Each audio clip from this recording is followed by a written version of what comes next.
우리에게 주신 하나님의 말씀은 신약 성경 마태복음 8장 18절에서 27절 말씀입니다.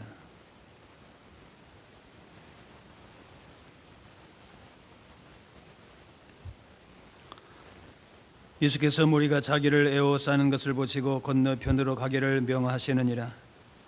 한 서기관이 나와 예수께 아뢰되 선생님이 어디로 가시든지 저는 따르리이다. 예수께서 이르시되 여우도 굴이 있고 공중의 새도 거처가 있으되 인자는 머리 둘 곳이 없다 하시더라. 제자 중에 또 한 사람이 이르되 주여 내가 먼저 가서 내 아버지를 장사하게 허락하옵소서. 예수께서 이르시되 죽은 자들이 그들의 죽은 자들을 장사하게 하고 너는 나를 따르라 하시니라. 배에 오르심에 제자들이 따랐더니 바다에 큰 놀이 일어나 배가 물결에 덮이게 되었을 때 예수께서는 주무시는지라. 그 제자들이 나와 깨우며 이르되 주여 구원하소서 우리가 죽겠나이다. 예수께서 이르시되 어찌하여 무서워하느냐 믿음이 작은 자들아 하시고 곧 일어나사 바람과 바다를 꾸짖으시니 아주 잔잔하게 되거늘 그 사람들이 놀랍게 여겨 이르되 이가 어떠한 사람이기에 바람과 바다도 순종하는가 하더라. 아멘. 하나님 나라의 탁월한 가르침과 또 병을 고치시는 기적을 보면서 많은 사람들이 예수님을 따랐습니다.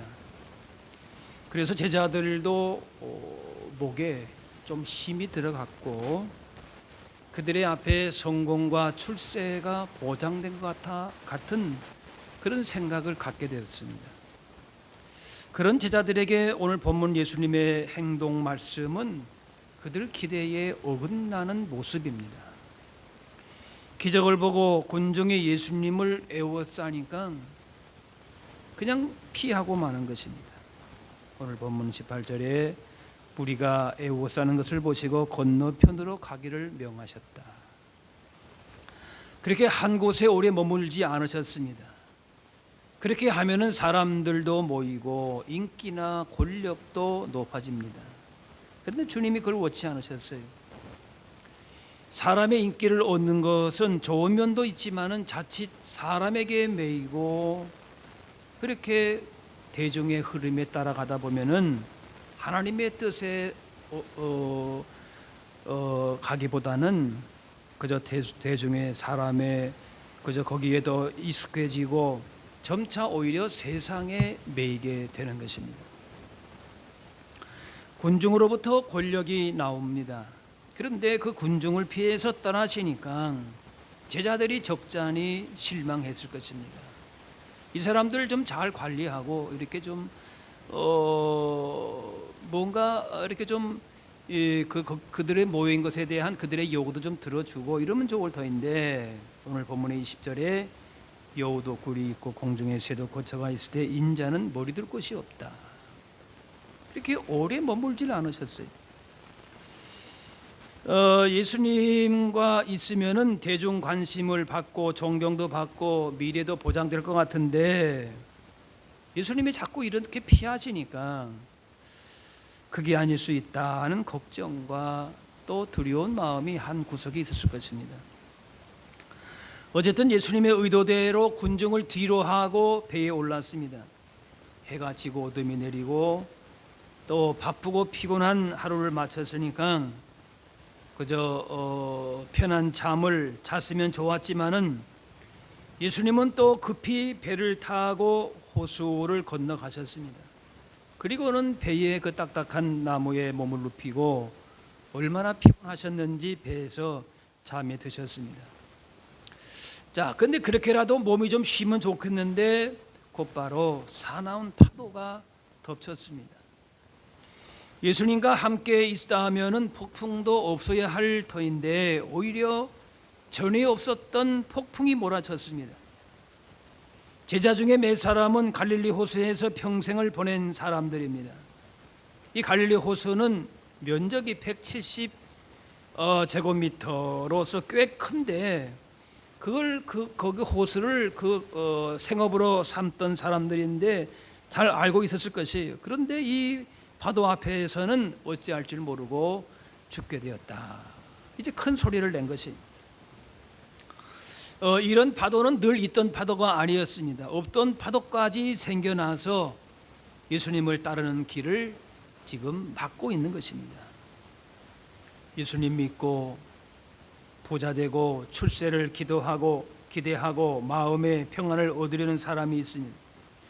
물론 출세하고 마음의 평안도 얻을 수 있지만은 그것이 예수 믿는 궁극적인 목적은 아닙니다. 때로는 예수님 믿는 것 때문에 더 많은 고난과 갈등도 생길 수 있습니다. 예수님 믿으면은 시련도 고난도 피해가고 돌아가는 것이 아니라 더 많은 고난과 손해를 보기도 합니다. 그것은 예수님에게도 일어난 일입니다. 우리 인생에서 주님이 보이지 않고 홀로 광풍에 맞서는 것 같은 상황을 맞을 때가 있습니다. 위기를 이렇게 맞이할 때에 남편이나 아내나 친구가 옆에 있지만은 별 도움되지 않고 홀로 맞서야 될 때가 있습니다. 이러할 때에 발휘되는 것은 주님께 대한 믿음입니다. 광풍 속에서도 하나님을 의지할 수 있는지 자신을 시험해 볼 수가 있습니다. 자, 여기서 건너편으로 가자 말씀하신 분이 제자가 아니라 예수님이셨습니다. 건너편으로 가기를 명하셨다. 광풍에 맞서는 상황을 맞은 것은 주님이 명령하셨고 주님이 그렇게 계획하셨습니다. 말하자면 광풍이 예수님 때문이니까 예수님께 무슨 책임이 있을 수도 있다라고도 볼 수 있는데 예수님께 그렇게 책임 소재를 따지고 핑계대라 그 말이 아닙니다. 하나님께서 이렇게 시련으로 몰고 가시는 것은 더 큰 복과 계획을 이루시기 위해서 그러하실 때가 있다는 것입니다. 힘들게 하거나 망하게 하려는 것이 아니라 연단해서 시험을 주실 때가 있는 것입니다. 위기에 빠진 것이 하나님의 인도하심과 뜻에 따라서 된 것이라면은 잠시는 어려움을 당하지만은 결국은 선한 길로 인도하실 것을 우리는 믿어야 하는 것입니다. 설령 우리의 죄와 욕심이 자초한 경우라 할지라도 그 가운데에서 교훈을 주실 것입니다. 더 강하고 아름답게 연단시키십니다. 그래서 같은 시험을 다시 맞을 때라도 이겨낼 수 있는 믿음을 주십니다. 우리 성도들에게는 다가오는 시험과 연단 어떤 것도 고난도 우리에게는 다 유익이 된다는 것이죠. 전에 없던 폭풍까지 일어나서 괴롭히는데 예수님은 그 난리통에 주무시고 계셨습니다. 살면서 수많은 어려움과 괴로운 일을 만나고 그럴 때마다 부르짖게 되는데 하나님은 침묵하실 때가 있으신 것입니다.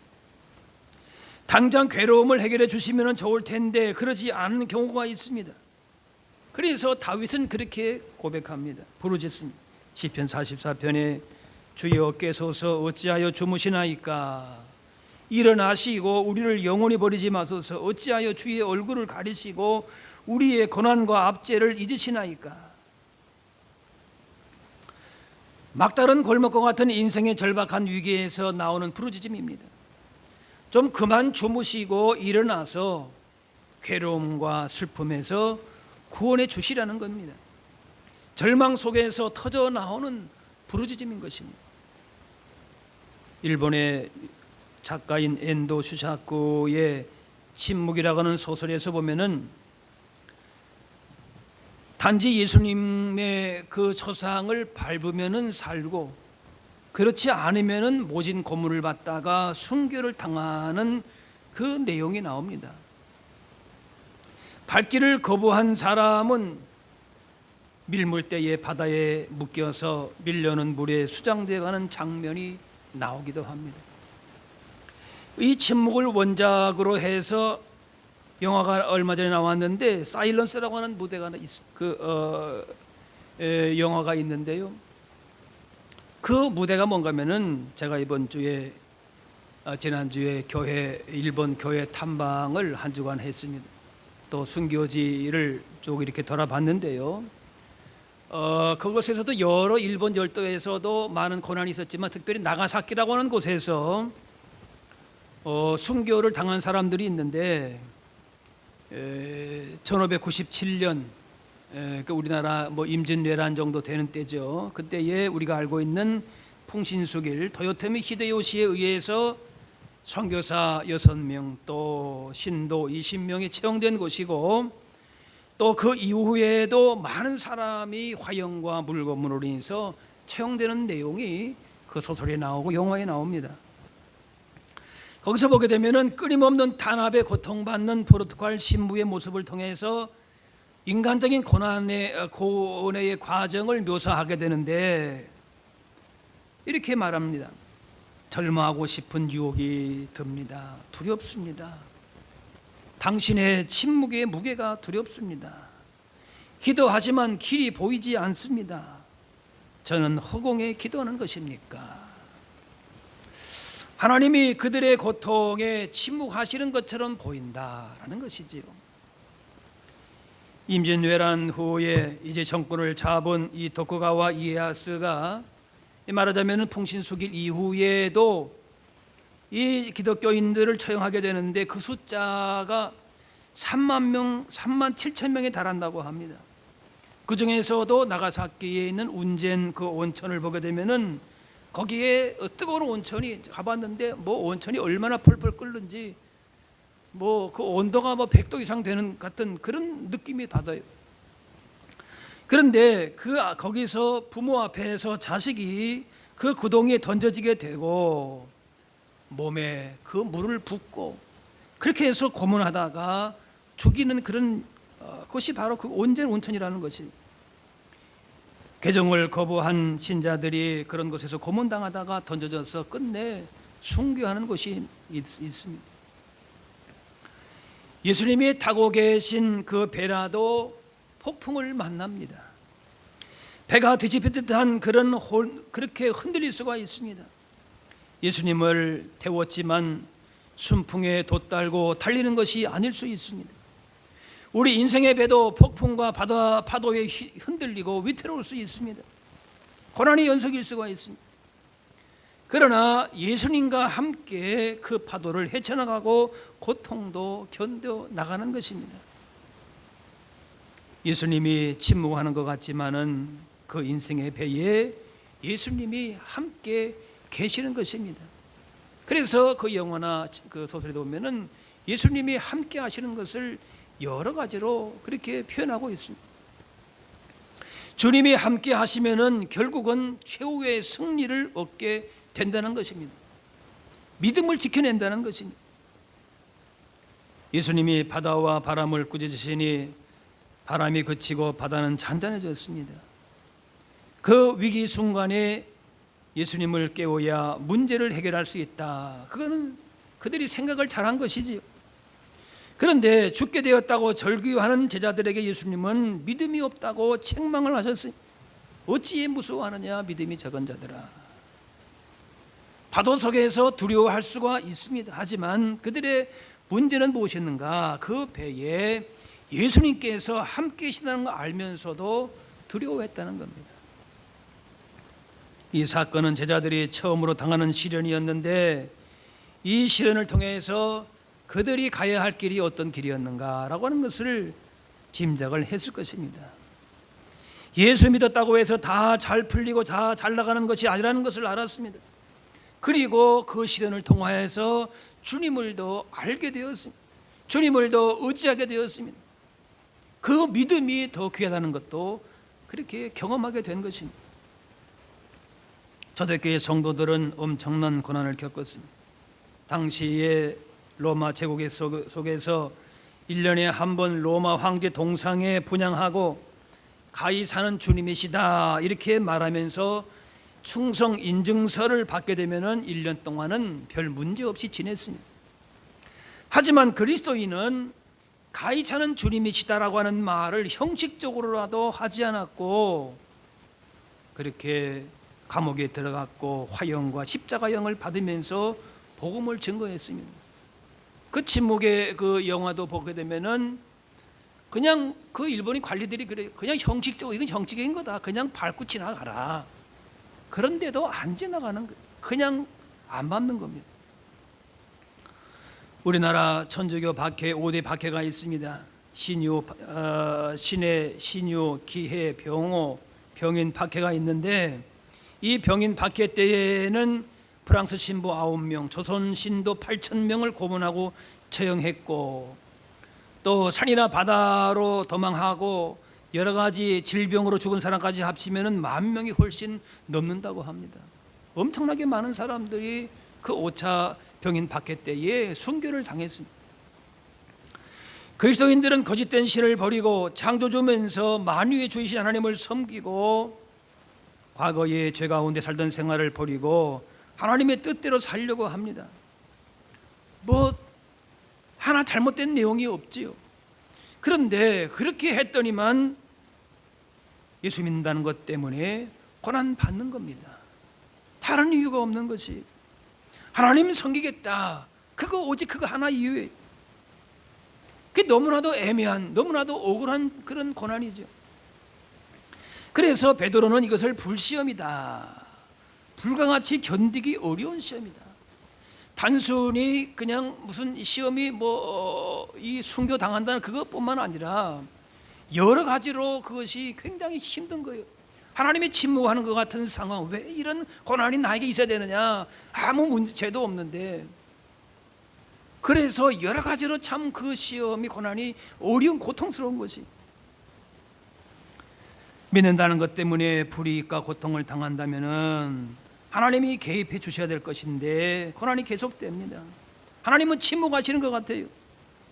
그러니까 이상하게 생각이 드는 겁니다. 그런데 베드로전서 4장에 너희를 연단하려고 오는 불시험을 이상한 일 당하는 것 같이 이상히 여기지 말아라. 금이 불에 들어가서 순수한 금이 됩니다. 나무를 불에 넣으면 다 타지만은 금을 불에 넣는 것은 없애는 것이 아니라 오히려 더 단단해집니다. 얼마든지 정금 같은 그 믿음을 통해서 오히려 더 단단해진다. 강하고 아름답게 만들어진다. 그만큼 우리의 믿음이 귀하다는 사실을 말씀하는 것입니다. 물론 시험 자체는 고통스럽지만은 그 시험을 통해서 믿음이 성장되는 것입니다. 거짓되고 불순한 동기들이 제거가 되는 것입니다. 그래서 더 우리의 믿음이 성숙하게 됩니다. 신앙의 선배들도 고난의 자리를 통과할 때에 아파하고 탄식하고 눈물을 흘렸습니다. 욥도 가족을 잃고 고통 겪었습니다. 그래서 왜 일어났습니까? 왜 이렇게 벌어듭니까? 왜 하나님이 이렇게 침묵하십니까? 그렇게 고백하기도 합니다. 하지만 결국 하나님에게서 답을 찾게 되는 것입니다. 베드로전서 4장에 그리스도인으로 고난을 받으면 부끄러워하지 말고 도리어 그 이름으로 하나님께 영광을 돌리라. 그리스도인이라는 이유로 고난 받을 때에 하나님께 영광 돌린다는 것은 고난을 귀하고 영광스러운 것으로 생각한다는 것입니다. 잘못된 행동으로 고난 받게 되면은 회개해야 되지만은 잘못도 없이 고난 받으면은 부끄러워하지 말고 도리어 감사하고 영광 돌리라라는 것입니다. 사람이 우리의 겉모습을 어떻게 보는가에 따라서 부끄러워하지 말아야 할 것입니다. 정말 부끄러운 일은 선을 행함으로 고난받는 것을 부끄러워하는 것이고 영혼 구원에 관심이 없는 것이 부끄러운 것이, 주님 때문에 주신 믿음 때문에 고난받는 것은 전혀 부끄러운 일이 아니라는 것입니다. 최상풍 가구는 비바람이 많은 지역에서 자라는 참나무로 만든다고 합니다. 비바람에 노출되면서 최상의 가구로 만들듯이 고난의 폭풍 중에도 꿋꿋이 서 있다면은 세상을 변화시키는 제목들이 될 것입니다. 그래서 찰스 스펄전은 이렇게 얘기합니다. 주님은 고난이란 고지에서 최상의 군사를 만드신다. 빌립보 1장에 그리스도를 위하여 너희에게 은혜를 주신 것은 다만 그를 믿을 뿐 아니라 또한 그를 위하여 고난도 받게 하려 하심이라. 주님 위에 살다가 어려움이 생기면 이렇게 생각하면 됩니다. 이걸 통해서 주님의 고난에 내가 조금이라도 동참하는구나. 그러면은 고난받는 것이 우리에게 유익이 되는 것입니다. 하나님은 고난을 통해서 성도를 망하게 하지 않고 영광스럽게 하신다 그랬어요. 전혀 부끄러운 일이 아니라는 것이에요. 물론 현실이 어려우면 낙심할 수가 있습니다. 하지만 눈을 들어서 주님 볼 때에는 고난받을 때에 함께 아파하시고 눈물 흘릴 때에 함께 눈물 흘리시고 괴로워할 때에 괴로워하시는 하나님이 언제나 우리 곁에 계십니다. 결코 그냥 침묵만 하고 계시는 분이 아니신 것이, 주님께서 우리 위에 고난 받으실 때에 우리는 아무것도 할 수가 없었습니다. 그러나 우리가 주님 위에 고난 받을 때에는 하나님은 보고만 계시지 않으시고 그 순간순간 함께 계시면서 힘주시고 위로해 주시고 그렇게 넉넉히 그 고난도 이길 수 있도록 하시는 것입니다. 성도가 악으로부터 자신을 정결하게 지키는 것은 마땅한 일입니다. 중세 시대는 정결함을 유지하려고 세상과 단절하며 살기도 했습니다. 까마귀 싸우는 골짜기에 백로가 가까이 갔다가 좋은 곳이 없다는 것입니다. 그러나 이 선택은 소극적이고 무기력할 수가 있습니다. 나는 깨끗하고 좋을지 모르지만 세상에 영향력을 행사하지를 못합니다. 중요한 것은 교회와 성도는 세상 속에 살지만은 세상의 악한 구조 속에 머물지 않는 것입니다. 하나님을 대적하고 거짓과 불의와 추함과 두려움으로 믿음을 흔들고 도전하는 악한 구조 속에서도 말씀을 기준을 삼고 정결하고 구별된 삶을 사는 것입니다. 세상이 다 그렇게 흘러가는데 나라고 별 수 있는가? 아니에요. 그 속에서도 하나님의 말씀과 진리와 거룩함을 지켜내는 그런 순교자적인 정신을 가지고 살아간다는 것입니다. 고난이 더하는 상황이 예수 믿어도 올 수가 있습니다. 불신자들은 오히려 더 잘 풀리는데 성도의 인생 항로에 괴로움과 슬픔과 속상한 일이 인생의 파도가 더 몰릴 수도 있습니다. 그런데 그것이 이상한 일이 아닌 것이, 예수님이 타고 계시던 배도 파도가 뒤집힐 듯한 그런 상황을 맞이했습니다. 중요한 것은 예수님이 그 가운데에 함께 하신다는 것입니다. 침묵하시는 것 같은 상황에서도 함께 계심을 믿고 우리가 두려워하지 않는 것입니다. 세상의 성공만을 지향하는 세태에서 하나님 나라의 복음이 왜곡되는 일이 많습니다. 큰 성공을 거두고 일이 잘 돼야 복받은 사람이다, 믿음 좋다 얘기를 합니다. 하지만 위대한 믿음은 고난 중에서도 찬양하고 감사하고 하나님께 영광 돌리는 사람인 것입니다. 고난과 시련을 통하여서 우리의 삶을 더욱더 연단하시고 성숙하게 하시기 위한 목적이 있기 때문에 그렇습니다. 인생의 배가 파도에 흔들리고 불확실한 속으로 끌려갈 때에 믿음이 없으면 두렵고 고통스럽고, 그래서 함께 계시는 주님도 잊게 됩니다. 하지만 예수님께서 광풍 가운데서도 편히 주무신 것은 하나님 아버지에 대한 믿음 때문이었습니다. 고난이 있다 없다 그것이 중요한 것이 아니에요. 거기에 우리가 매이지 말아야 됩니다. 고난 중에 침묵하시는 것 같아도 우리가 잘 못 듣고 못 볼 뿐인 것입니다. 하나님께 온전히 맡길 수 있는 사람은 평안하게 잠잘 수 있습니다.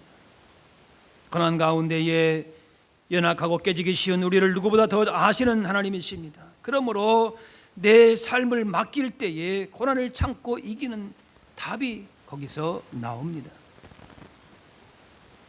지난 2000년 동안의 기독교는 거대한 정치 세력, 경제 세력, 사상, 종교 세력에 부딪히면서 대항하면서 핍박을 당했습니다. 고난의 현장에 있었습니다. 지금도 특별히 북한에서는 신앙을 갖는다는 그 자체가 큰 위험으로 생명을 걸고 믿어야 합니다. 주님이 그러나 그런 정말 동토의 땅, 아무런 소망이 없는 것 같은 그런 침묵하시는 것 같은 고난의 현실을 맞는다 할지라도 하나님은 신실함을 지키는 종들을 통해서 하나님의 계획을 이루어 가십니다. 예수님이 십자가에 돌아가셨을 때에 아리마대 요셉은 위협을 무릅쓰고 예수님을 장사 지내는 용기 있는 헌신을 보였습니다. 때로는 사람에게 실망하고 거친 세상의 악한 구조 속에서, 흐름 속에서 몸과 마음이 지치고 믿음도 약해지면서 그렇게 자포자기의 심정이 되기도 하지만은 하나님은 언제나 우리 가운데에 임재하셔서 하나님을 경외하는 자들을 통해서 천천히 조용히 세상을 변화시켜 나가십니다. 우리는 우리가 어디에 속한 자이고 누구의 종인지를 알아야 합니다. 어려운 시대를 살아가고 폭풍우가 몰아치는 그러한 위기의 시대를 살아간다 할지라도 하나님을 인생의 주인으로 모시고 하나님을 경외하는 믿음 가운데에 서 있다면 반드시 그러한 자들에게 어떠한 시험과 고난도 이길 수 있는 지혜와 능력을 주시고 악한 세상 가운데서도 그 땅을 변화시킬 수 있는 그런 주신 소명을 능히 감당할 수 있는 힘을 공급하여 주실 줄로 믿습니다. 제가 한 주간 동안에 일본 선교지 탐방, 선교지 또 일본 교회 역사를 쭉 보면서 이번 땅에서 숨겨진 뿌려진 그 선교의 피가 지금으로 볼 때에는 약하다 할지라도 결코 헛되지 아니하고 그 땅의 선교의 피가 반드시 열매를 맺게 될 날이 있을 것이다. 지금도 기독교의 영향은 그렇게 크지 않다고 보지만은 그러나 그 안에 곳곳에 순교의 피가 있는 것을 볼 수 있었습니다. 하나님은 결코 믿음의 헌신과 순교의 그 역사를, 그 순종의 그 아름다운 그 모습들을 주께서 반드시 기억하시고 우리 인생의 어떠한 풍랑과 고난이 있다 할지라도 주님이 침묵하시는 같은 상황 속에서도 하나님이 역사하시고 일하시고 우리가 알지 못하는 선한 계획들을 이뤄가심을 바라보면서 그 믿음으로 늘 승리하며 살아가실 수 있게 되기를 바랍니다. 기도하겠습니다. 사랑의 아버지 하나님, 언제나 우리 인생 가운데 함께 하심을 기억하며 감사합니다. 때로 인생의 풍랑을 만나서 힘든 시간을 보내고 주님의 침묵 가운데에 두려움이 몰려올지라도 우리를 향하신 그 십자가의 사랑과 구원의 능력은 변함없이 우리를 향하고 있음을 알게 하여 주옵소서. 오히려 인생의 폭풍 가운데, 고난 가운데에 주님의 크신 뜻과 영광을 드러내시고자 하시는 주님의 선하신 계획이 있음을 바라보면서 삶의 자리에서 주어진 사명 더욱더 신실히 감당하는 복 있는 인생, 그 걸음을 걸어갈 수 있게 하여 주옵소서. 감사드리며 예수님의 이름으로 기도하옵나이다.